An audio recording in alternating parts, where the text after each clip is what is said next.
Hi, my name is Pamela Coons, Associate Professor of Medicine in the Division of Oncology at Yale School of Medicine and Yale Cancer Center. I'm excited to announce ASCO's new open access journal, JCO Oncology Advances. As the inaugural editor-in-chief, I hope to support JCO Oncology Advances to become the premier platform to bridge the gap between accessible scientific research and clinical care. Stay tuned for more information, including new article types, at ascopubs.org/JCO Oncology Advances. We look forward to seeing your submissions in spring of 2024.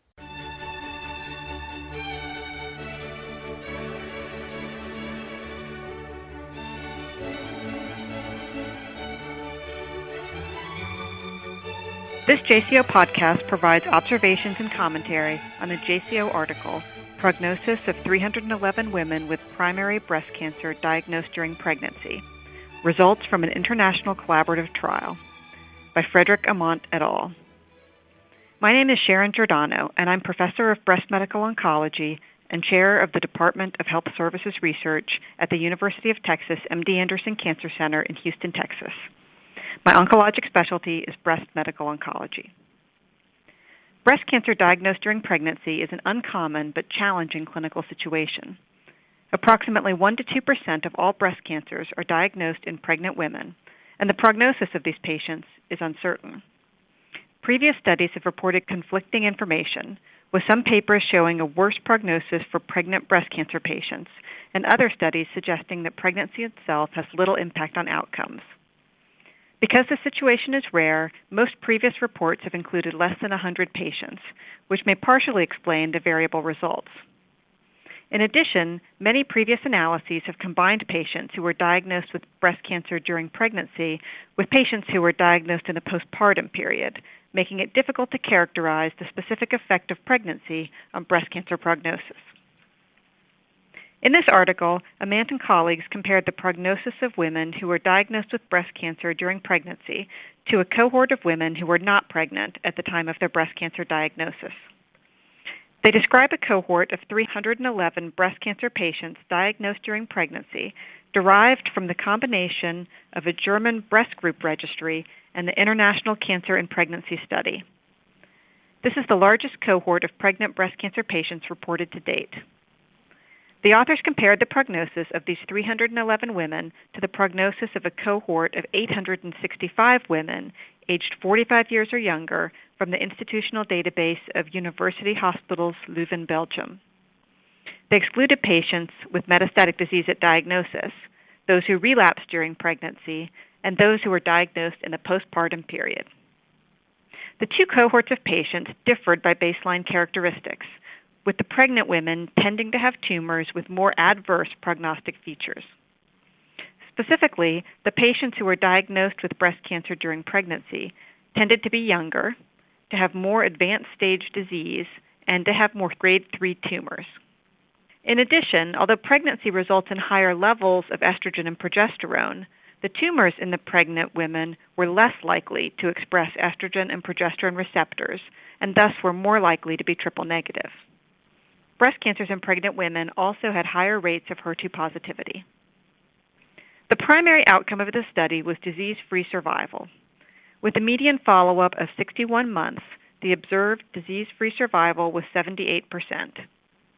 The authors then performed a multivariable Cox proportional hazards analysis to compare disease-free survival between pregnant and non-pregnant patients, after adjusting for differences in patient characteristics and in treatment.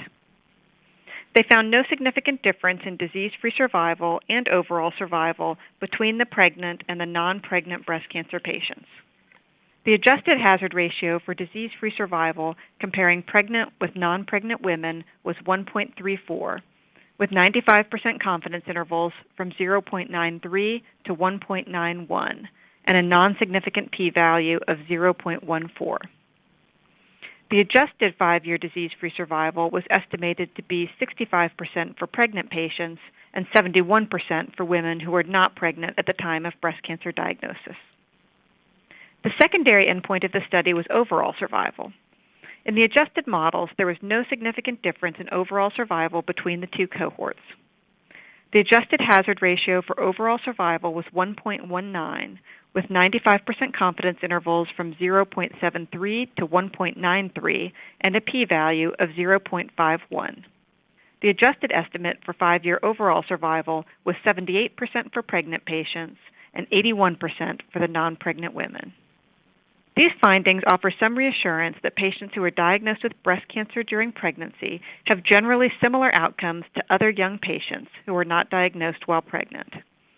However, it is of interest to note that the hazards for disease-free survival and overall survival did favor the non-pregnant patients. While this study is the largest comparison of its kind, the relatively small size of the cohort limited the statistical power to detect more modest difference in outcomes. Another important point from the study is that the similar survival for the patients diagnosed during pregnancy was in the context of receiving appropriate treatment for breast cancer.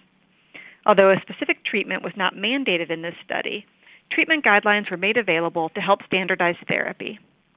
Almost 2/3 of women were treated with chemotherapy during their pregnancies, all of which was given during the 2nd and 3rd trimesters. Chemotherapy was based on calculated body surface area and was dosed similarly in pregnant and non-pregnant patients. Previous work has demonstrated the relative safety of anthracycline-based chemotherapy given in the 2nd and 3rd trimester of pregnancy. Given the aggressive biologic characteristics of breast cancer diagnosed during pregnancy, appropriate systemic therapy should not be withheld from pregnant patients. Overall, this study provides additional support to suggest that a diagnosis of breast cancer during pregnancy is not associated with a poor outcome. Continued patient enrollment in these important registries will provide information on the prognosis of patients with the relatively rare overlap of breast cancer and pregnancy. This concludes this JCO podcast. Thank you for listening. For more original research, editorials, and review articles, please visit us online at jco.org. This production is copyrighted to the American Society of Clinical Oncology. Thank you for listening.